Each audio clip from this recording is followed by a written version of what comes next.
In music, modes help you expand your palette as a songwriter because they explain where borrowed chords come from and how to use modal mixture to create really cool and compelling chord progressions like the Beatles did and like all great songwriters do. They use modes to come up with some really cool stuff. So in this video, we're going to look at how modes are used in the circle of fifths to take your music to the next level. Now, even without borrowed chords or modal mixture, if you stay within the chords of a single key, like this key of C, for example, there are tons of chord progression possibilities using just the 7 chords that are derived from the C major scale,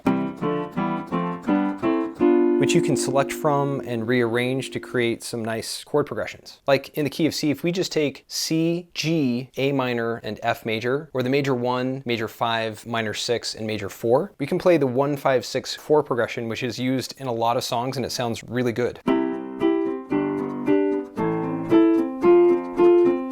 All of these chords are within the same key, and so they sound good together. And like I say, you can come up with all sorts of chord progressions, nearly an endless variety based on just these 7 chords. And in the circle of fifths, focusing on just the key of C, these same chords look like this. And in a minute, I'll explain this diagram even more, though the point is that this set of chords, they sound good together since they're all in the same key. But after a while, it's natural to want to branch out into other harmonic territory, incorporating some of these other chords in the circle of fifths out here. Almost like how we use only a small percentage of our brain. There's so much of our gray matter that's wasted potential, that's just sitting there that we don't actually use. So in the circle of fifths, how do we tap into this other area? Is there a logic to bringing in these other chords into a progression that we can use to guide our creative exploration? That's the question. The answer is yes, there is a logic to it, though you can just wing it and bring in other chords from the circle of fifths and hope they sound good. Sometimes they will, sometimes they won't.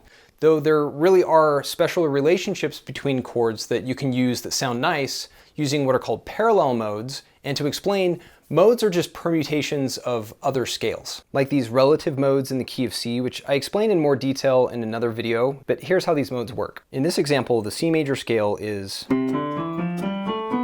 starting on the first interval, scale degree 1, is the C major scale or the C Ionian mode. But playing this pattern beginning and ending on the second scale degree, or D, we get the D Dorian mode.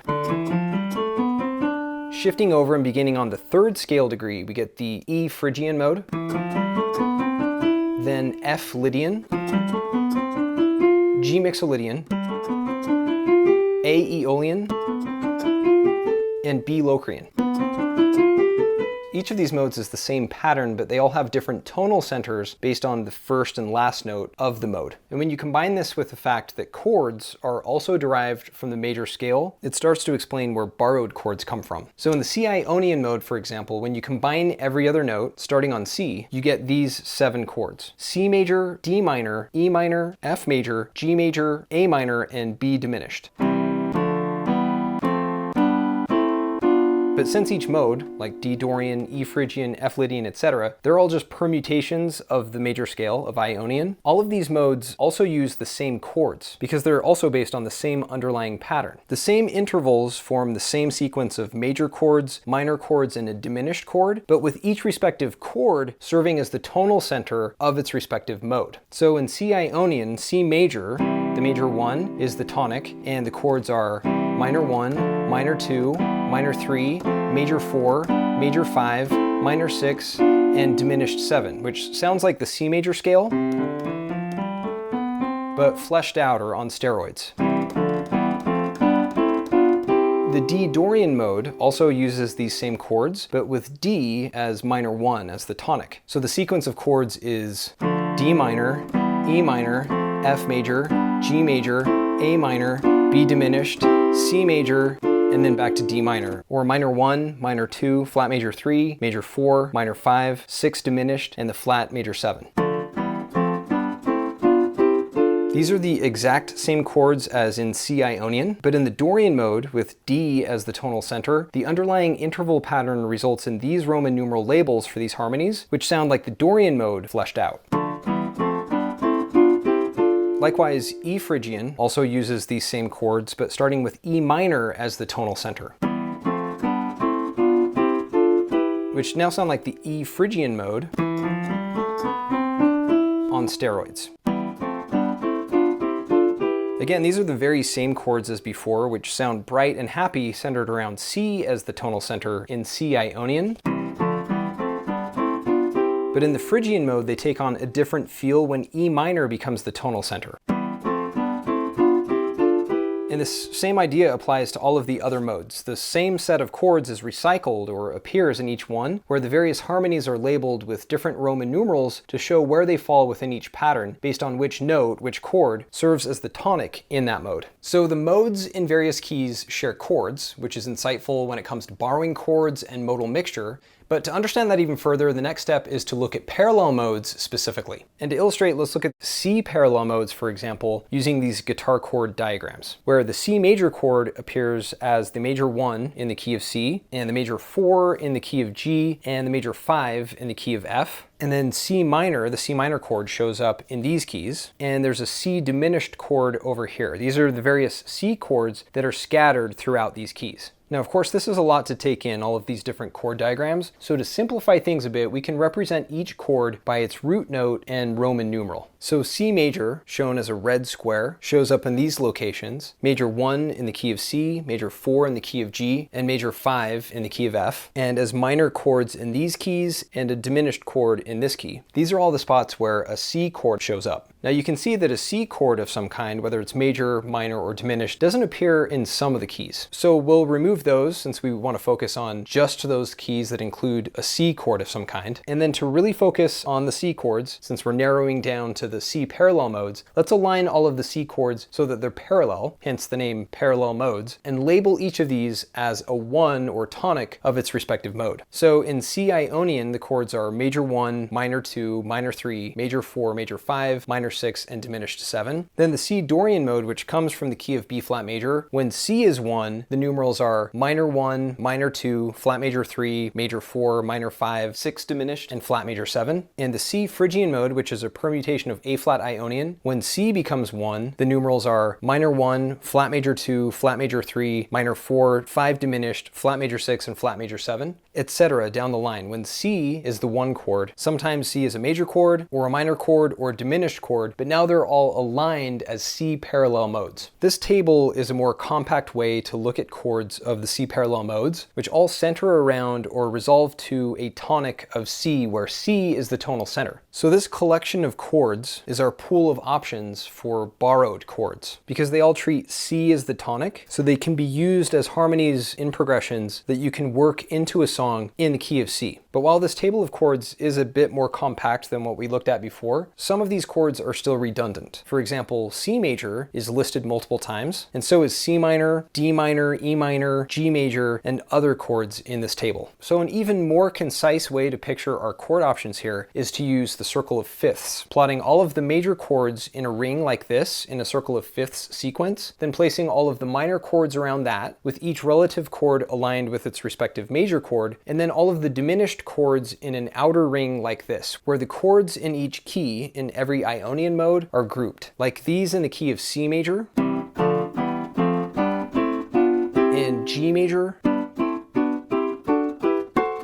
etc. But this diagram, this circle of fifths, shows more than just the Ionian modes in each key. Since every mode, like Dorian, Phrygian, etc., is just a permutation of the Ionian mode, every grouping here also represents all 7 relative modes of that key. You just start on a different chord, but the sequence is the same. For example, in C Ionian, you start on the C major chord, and then the pattern is C major, D minor, E minor, F major, G major, A minor, B diminished, and then back to C major, which forms a kind of star pattern. 1, 2, 3, 4, 5, 6, 7, and then back to 1. Major 1, major 4, and major 5, the major chords, are in this inner ring. Minor 2, minor 6, and minor 3, the minor chords, are in this middle ring, and the diminished 7 chord is in the outer ring. But if we play these same chords in the D Dorian mode instead, for example, starting on D minor, where D minor is the minor 1, we follow the same star formation, but starting at a different point, in this case, D minor. So the pattern is D minor, E minor, F major, G major, A minor, B diminished, C major, back to D minor. Or chords minor 1, minor 2, flat major 3, major 4, minor 5, 6 diminished, flat major 7, back to minor 1. Or starting on E minor instead to play the chords of E Phrygian, the star formation lays out chords E minor, F major, G major, A minor, B diminished, C major, D minor,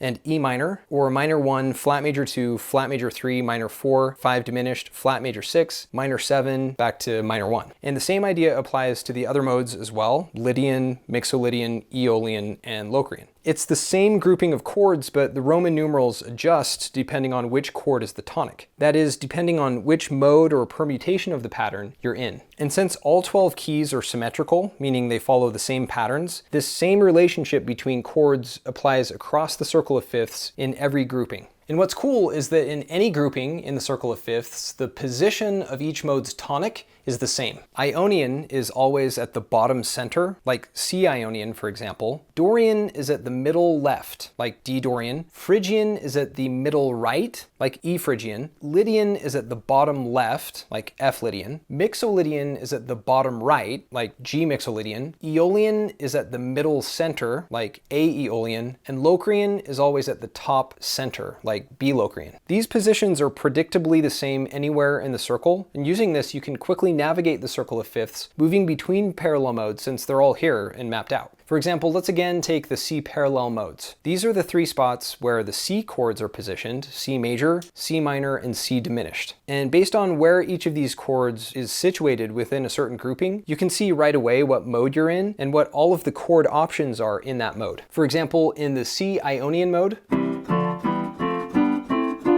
where C major is the major 1 chord, the tonic is here at the bottom center. But if we move the grouping over here, placing C major at the bottom left, we're now looking at the C Lydian mode, which is a permutation of G major or G Ionian. So this group of chords is G Ionian, but when C here is the tonic, it becomes the C Lydian mode. Same chords, different mode. And when we shift the grouping over here so that the same C major chord is now positioned in the bottom right, we get C Mixolydian,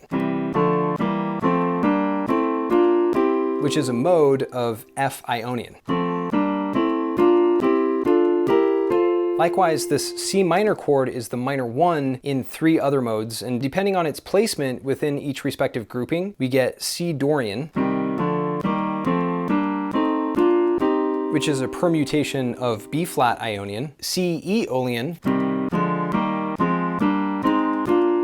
a mode of E flat Ionian, and C Phrygian, a mode of A flat Ionian. And then finally, this C diminished chord at the top center of this grouping is the diminished 1 of the C Locrian mode, which is a permutation of D flat Ionian. So in the circle of fifths, all of these parallel modes are neighbors. C Lydian is next to C Ionian, which is next to C Mixolydian, which is neighbors with C Dorian, then C Aeolian, C Phrygian, and C Locrian. Each of these parallel modes is adjacent, forming one big supergroup of chord options that are all near each other in the circle of fifths. And the same idea applies to the parallel modes in all 12 keys, since these patterns are cyclical and symmetrical. And this is why in music we use the term borrowed chord when including a harmony from outside of a song's key, because we're borrowing it from a neighboring key or from a parallel mode. Like if you were baking cookies at your house and you wanted to add some extra flavor but you didn't have any sugar, then you might go to your neighbor's house, knock on the door and say, hey, can I borrow some sugar? You normally wouldn't get in your car and drive way across town. You just go to someone who's within reach, your neighbor, and borrow that sugar, borrow that chord. So knowing how modes work in the circle of fifths, you know where to reach. There's a method to it. And as 2 quick examples, let's look at a couple of songs by the Beatles, who are masters of harmony, borrowed chords and modal mixture, and they're both from the album Rubber Soul. The first one is In My Life, which is mostly in A Ionian, though there are a couple of chords that are borrowed outside of Ionian, including D minor and G major, borrowed from the Aeolian mode, and the B major chord from the neighboring Lydian mode. There are places I remember all my life, though some have changed, some forever, not for better. Some have gone and some remain. So that D minor chord adds some extra flavor. And as an interesting side note, if John Lennon, who wrote this song, was like most songwriters today, he might have just stuck with the easy 1-5-6-4 progression, or in this case, A major, E major, F sharp minor, and then D major, repeating that. But he made it more interesting by going major 1, major 5, minor 6, back to the major 1 7 actually, and then major 4, minor 4, back to the major 1. But in any case, this D minor chord is borrowed from Aeolian, adding some extra flavor to this progression. And then the bridge section is also mostly in A Ionian, but with G major, the flat major 7, and D minor, the minor 4, borrowed from Aeolian, and B major from the neighboring Lydian mode. All these places have their moments with lovers and friends. I still can recall, some are dead and some are living.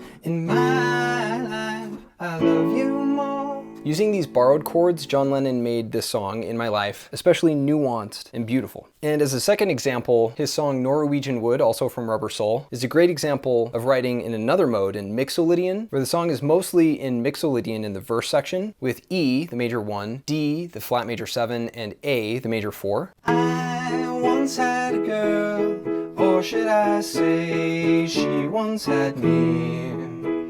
She showed me her room, isn't it good, Norwegian wood. But then in the bridge section, he mixes things up by switching to the Dorian mode, with chords E minor, the minor 1, in the Dorian mode, A major, the major 4, F sharp minor, the minor 2 chord, and then the B major chord, or the major 5, from the Ionian mode. She asked me to stay and she told me to sit anywhere. So I looked around and I noticed there wasn't a chair.